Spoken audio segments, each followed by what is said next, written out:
Ladies and gentlemen, boys and girls, children of all ages, distinguished guests, and folks of all stripes, put your hands together for the Space Cadet Sports Podcast. Houston, we have Paul Salazar Jr. Hey y'all, welcome back to the Space Cadet Sports Podcast. I'm your host, Paul Salazar Jr. This is your irregular podcast. If you're a Houston Astros diehard fan, you love these Houston Astros as much as I do. I am a Houston native. I am a comedy writer and silly goose that lives out here in Los Angeles now. I've been living out here for forever, over a decade, and yeah, just being a general silly person out here. And now that everybody has a podcast, my podcast, I wanted it to be about the Astros and being an Astros fan, because generally the media surrounding the Astros is very negative, because that media is coming out of Los Angeles or New York, and both of those places hate the Astros, as you know. So this is where you'll get your Houston Astros fan take on the Astros I will say every game, but I said irregular because the Space Cadet Sports Podcast has been very irregular lately. I do apologize to those who have been listening. Unfortunately, I have been very sick lately. I've taken some vacation, and then on top of that has kind of been sandwiched between some illnesses. I am currently getting better from a very bad stomach virus that I've had. I am recovering well. I've lost weight. I gotta pack the pounds back on, get back to wrestling weight here. But I will be writing and posting more regularly. I do apologize for people that have been listening. I do appreciate you. I hope you're tuning back in now that the Astros have beaten the Los Angeles Dodgers in a 5-0 shutout win yesterday. We're just gonna pick up, folks, and act like I haven't missed any time. Let's just keep moving forward. We'll address some of the time missed on the blog. I do even know I've said I'm gonna put some posts on the blog, and I haven't done that, but we will get some posts on the blog. You can check that out on the Substack at spacecadetsports.substack.com, where you can just put your email in there and get every post, every podcast, sent to your email box. Or if you want the app experience, just get a notification on your app instead of an email and view it on the app like I do. We are going to get more regular with our posting there now that I have this this illness behind me. I'm very happy to be at least able to produce podcasts and write again. I'm very grateful for this. So let's look at this other thing that I'm very grateful for, which is a Houston Astros win. I was still feeling very ill yesterday, watching the Astros game on Apple TV with my co-producer and co-host of this podcast, Carla the dog. She's here. She might jump in at some point to give her take, but we were watching it with Sarah, my partner, and I turned to Sarah, very weakly. I'm like, we have to win this game, and she's like, thinking it's my dying wish. I'm like, we have, why do we have to win? I'm like, we just can't lose to the Dodgers. We can't lose to them on prime time. It's the only thing. It's a nail in the coffin for these guys' confidence. So I was very happy that the Astros were able to win a dominant game here. So let's kind of look to it here. The Astros came into the game, or really I should say, the Dodgers came into the game without Freddie Freeman and Mookie Betts. Mookie Betts is nursing an injury. Freddie Freeman unfortunately had to go back to Los Angeles to deal with his son's illness, and I believe even potential surgery. So, definitely with all the rivalry stuff aside, you never wish ill on somebody. At least the Astros don't. At least Astros fans aren't so crazy that they wish violence or ill will on a player. Just because of the team that they are on. We are not crazy people here, so we're sending love to Freddie Freeman and his family, and to any Dodgers fans that are affected by that. I can't imagine what pain and just kind of fear that must put in a person. I do wish recovery to Freddie Freeman and his son and his family, so he can get back to normal there. back to helping his team out. And there's just bigger things in baseball, so you're wishing that man's family well. So yeah, the Dodgers kind of came out with a bit of a weaker lineup than expected. So that helped play into the Houston Astros hand. But it's not like the Astros are 100% healthy either. They're still playing without Kyle Tucker. So it's not like either of these teams are coming in with their big sluggers. The whole 100% strength lineup, whether the pitching staff or their batting lineup. So both of these teams have been kind of plagued by injuries this season. However, they have found success because that's what the Dodgers and the Astros do. Since 2017, there really has not been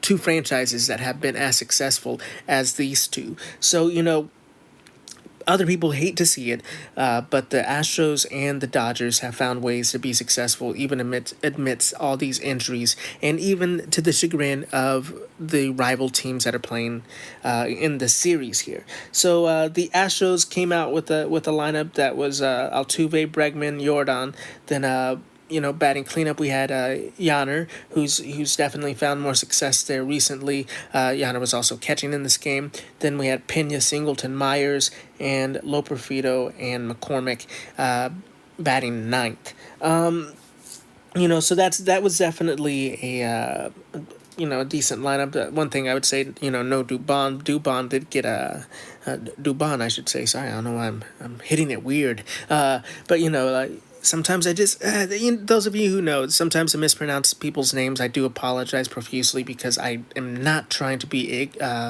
disparaging or ignorant. I just, sometimes it's just been a thing of mine. You should not have a podcast if you have trouble speaking, I guess, but sometimes I do have trouble with pronunciation, especially when I'm on the spot, which, definitely helps with comedy, but not all the time when you're saying people's names. So I'm never trying to be disparaging to anybody. So I do ask for forgiveness when sometimes I'm just a mushmouth, not trying to be a jerk.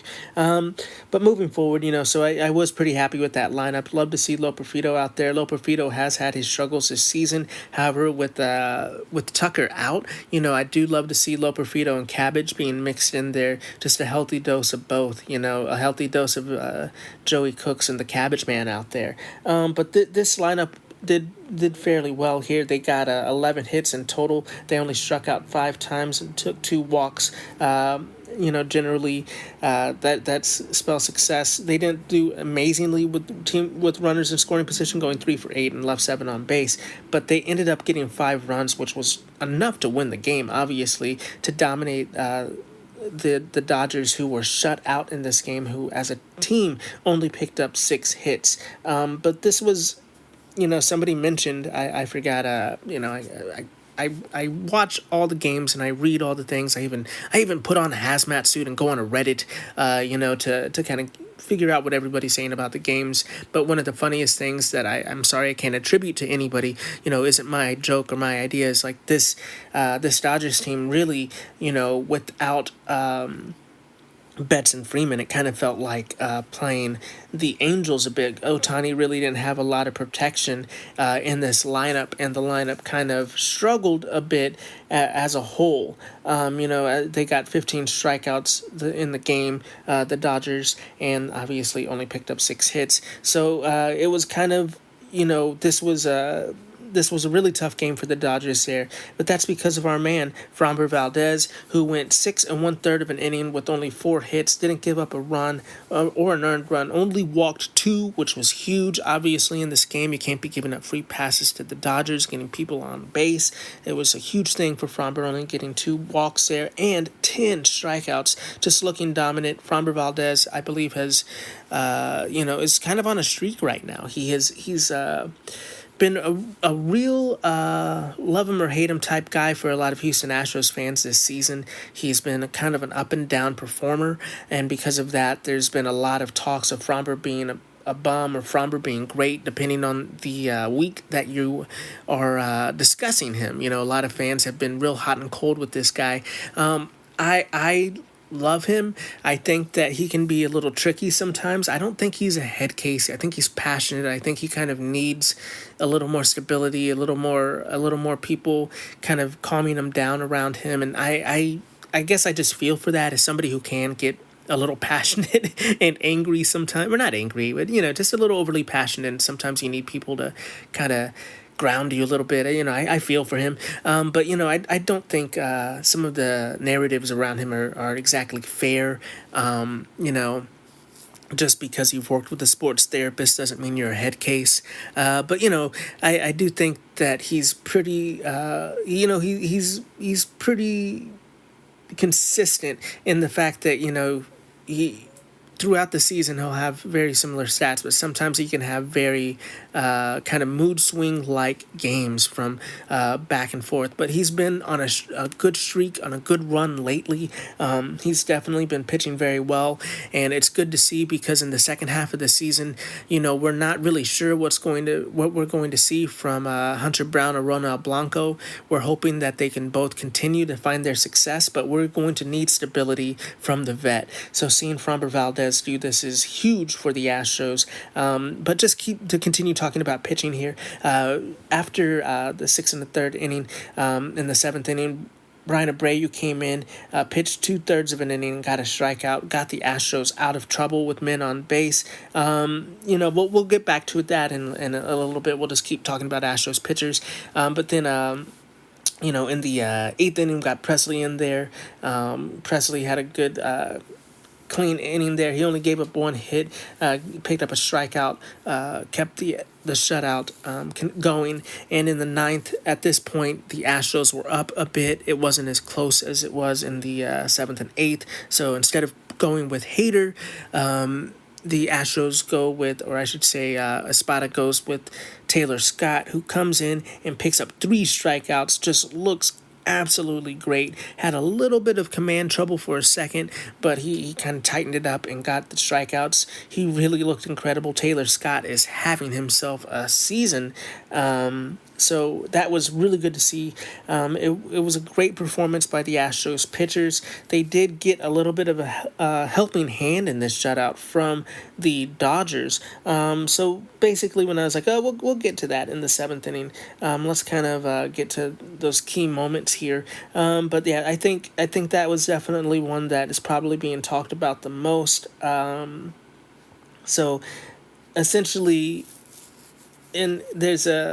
for the 3rd out, the Astros challenged a play where it was overturned. So Gavin Lux singled on a ground ball to third baseman Alex Bregman. Essentially, I forget the runner. Let's see real quick. Miguel Vargas, I believe was Vargas was the runner. Vargas was on third, trotting home. So Alex Bregman fields the ball. Kiki Hernandez, he's running to second. Bregman goes to throw to first. The throw isn't there to get the 3rd out, so he kind of pockets the ball. Kiki Hernandez overruns second, and Vargas kind of is trotting his way home. Bregman ends up tagging Kiki before Vargas touches home plate. In the moment, the run is scored, and the out is called, and the inning is over, and they give a run to the Dodgers. Heads up play by Espada and the Astros crew. They challenged the play, and in fact, Bregman did tag Kiki Hernandez before Vargas scored, so the run was taken off the board, and that continued the shutout going for the for the Astros there. So yeah, that was a huge thing. We really did love to see something go the Astros way. A really good heads up play by Bregman, putting the tag down when he did. definitely frustrating for Kiki Hernandez and Vargas and the Dodgers crew. There was a moment there where after that happened, where they showed during the telecast on Apple TV, Dave Roberts just looking at his lineup card, scratching some things out, shaking his head while Deep in the Heart of Texas was playing. It was like, oh my gosh, he's definitely having nightmares right now. In this game, though, some highlights as well. Alex Bregman homered in the third, his 13th home run. You love to see it. In the fourth inning, John Singleton also homered in the upper deck. Big swing. John Singleton, he almost hit a home run on his first attempt. First at bat, he got pretty close. He hit it to the warning track. There's been a lot of warning track shots from John Singleton in the season where he just doesn't quite get out of there. You love to see it when he connects. You love to see it happen in the big moments. I think John Singleton, they kind of even talked about in the broadcast how it's kind of been a tough go for Houston Astros first baseman this season. But John Singleton really is doing his absolute best. He's playing really well. He's fielding his position. While we may get somebody at the trade deadline, I'm not sure if John Singleton deserves a lot of hate for the job that he's done.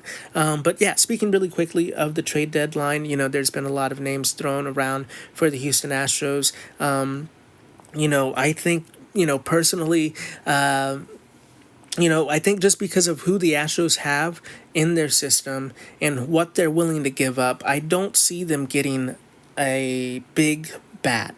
I do think Aledmys Diaz, who the Astros have picked up on a they picked Aledmys Diaz up. I believe they picked him up off of waivers.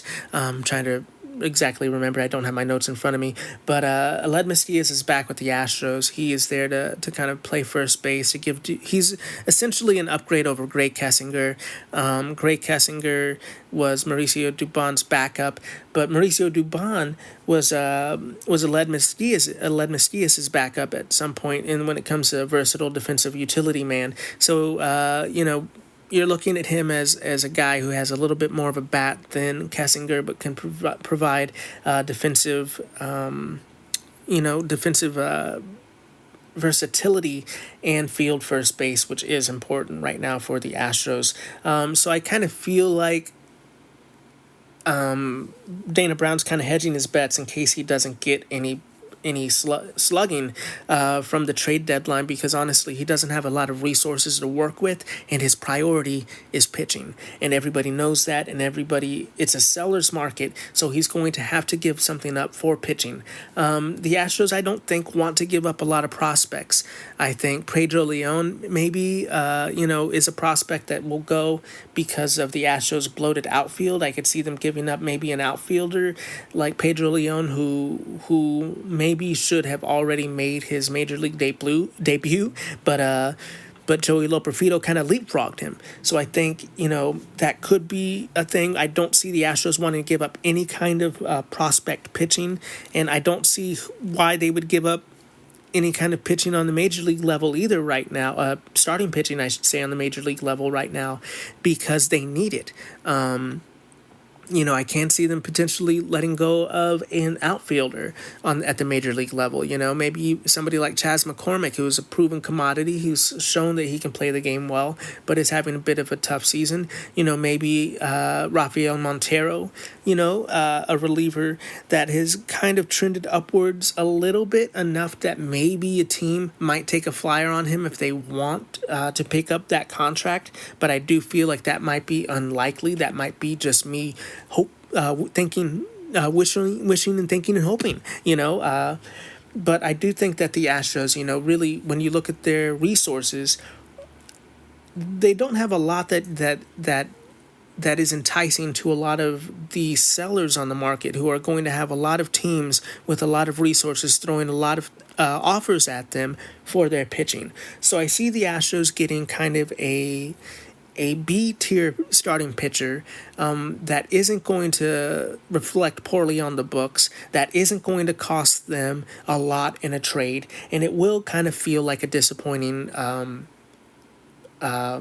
trade deadline, I feel like. But I think Dana Brown doesn't have a lot to work with, and he needs to get pitching. So I don't see how the Astros can come away with a big bat as well as some solid arms to help get this team into the playoff race.